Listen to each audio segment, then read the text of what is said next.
Assalamualaikum warahmatullahi wabarakatuh. Bismillah, alhamdulillah, wassalatu wassalamu ala rasulillah wa ala alihi wa sahbihi wa mawalah. Wa la hawla wa la quwwata illa billah. Subhanaka la ilma lana illa ma 'allamtana innaka antal alimul hakim. Amma ba'd. Bapak Ibu yang dirahmati oleh Allah Subhanahu wa taala, ketika kita mendengar kata anak, maka yang tergambar dalam benak kita adalah sosok yang lucu, yang menggemaskan, yang ceria, sehingga rumah itu bisa menjadi hidup gara-gara anak kecil itu. Karena itu semua orang pasti akan senang terhadap anak kecil karena memang kelucuan dan keceriaannya itu. Tetapi ada satu hal yang itu sudah menjadi bawaan anak kecil. Misalnya dia suka menang sendiri. Misalnya dia nggak ingin kalau miliknya itu diambil oleh orang lain. Misalnya dia seringkali bersikap ego. Bapak dan Ibu, ini tentu saja satu sisi yang memang itu sesungguhnya dimiliki oleh manusia. Tetapi apabila kita melihat kembali kepada riwayat, ada satu hadis, ma min mauludin illa yuladu 'alal fitrah. Tidak ada seorang anak yang terlahir kecuali dia terlahir dalam keadaan fitrah. Fa abawahu yuhawidanihi aw yunassiranihi aw yumajjisanihi. Kedua orang tuanya lah yang menjadikan anak itu tidak terlahir sesuai dengan fitrah. Yahudi, Nasrani, dan Majusi. Hadis ini tidak menyatakan bahwa kedua orang tuanya lah yang menjadikan anak itu menjadi Islam. Apa artinya? Anak itu membawa potensi kebaikan dalam dirinya. Yang itu memang fitrah yang dia bawa sejak lahir. Karena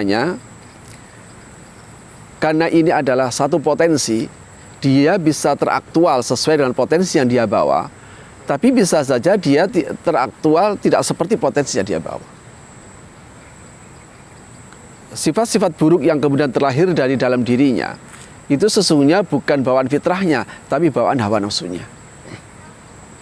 Karena itu, pendidikan di dalam Islam itu bukan menciptakan yang baru, tapi menumbuhkan yang sudah ada. Karena memang anak itu membawa potensi kebaikan, maka harusnya menjadikan anak baik itu lebih mudah daripada anak itu tidak baik. Melahirkan anak soleh itu harusnya lebih mudah daripada menjadikan dia tidak soleh. Kenapa? Karena potensi itu ada di bawahnya sejak lahir. Nah, salah satu hal yang harus senantiasa kita tumbuhkan adalah bagaimana melatih menumbuhkan sikap tenggang rasa kepada sesama. Karena kita tahu bahwa anak itu memang bawaannya selalu tidak mau ngalah dan tidak mau kalah.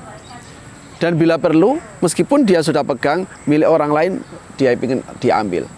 Dan tentu saja kalau ini kemudian tidak dilatih dan tidak ditumbuhkan sejak dini, dikhawatirkan maka ketika dia besar, maka dia tidak mempunyai rasa, tidak memiliki tenggang rasa kepada orang lain. Padahal semua manusia di mana saja dia berada, itu selalu ingin bagaimana dia memiliki antara satu dengan yang lain bisa saling tenggang rasa.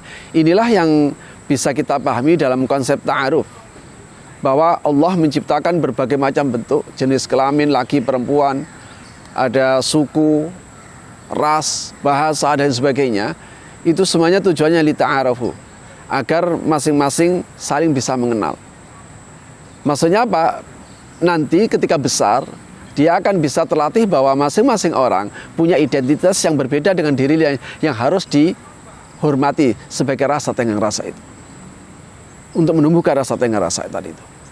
Karenanya, tenggang rasa itu adalah sangat disenangi oleh manusia melewati batas-batas agama apapun.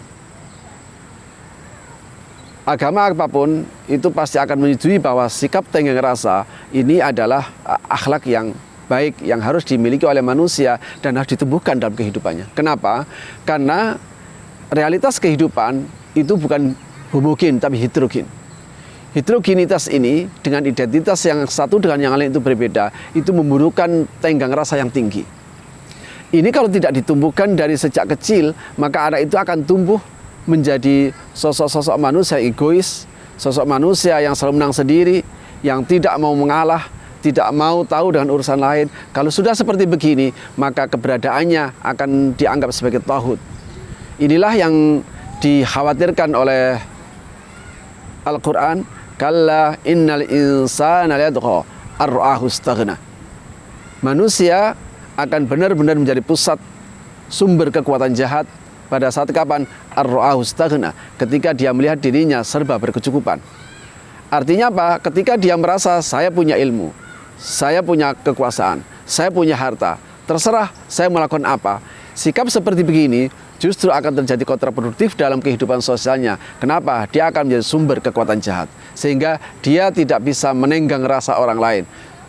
Dia ingin orang lain bisa mengerti dirinya, tapi dirinya tidak mau mengerti orang lain. Bapak dan Ibu, tentu saja sifat yang mulia ini, akhlak yang mulia ini harus dimiliki oleh setiap manusia. Terutama sekali anak-anak kita, tumbuhkan tenggang rasa itu sejak kecil. Bagaimana dia bertenggang rasa dengan kakaknya, dengan saudaranya, dengan orang lain, dengan temannya, supaya ini menyatu, tumbuh dalam dirinya sejak kecil, dan itu insya Allah akan bisa menghiasi dirinya pada masa ketika dia nanti sudah usia dewasa. Mudah-mudahan kita bisa merealisasikan atau mengemban amanat Allah ini untuk bisa menjaga anak-anak kita menjadi anak-anak yang baik, anak-anak kita menjadi anak yang soleh, anak-anak yang memiliki akhlak yang mulia. Salah satu akhlak yang perlu kita tumbuhkan sejak kecil adalah rasa tenggang rasa itu, yaitu akhlak yang tenggang rasa tersebut. Mudah-mudahan ini bisa menjadikan satu pelajaran berharga dan semoga ada manfaatnya bagi kita semuanya. Hadanallah wa iyyakum ajma'in. Wallahu a'lam bishawab. Assalamualaikum warahmatullahi wabarakatuh. Berapa menit?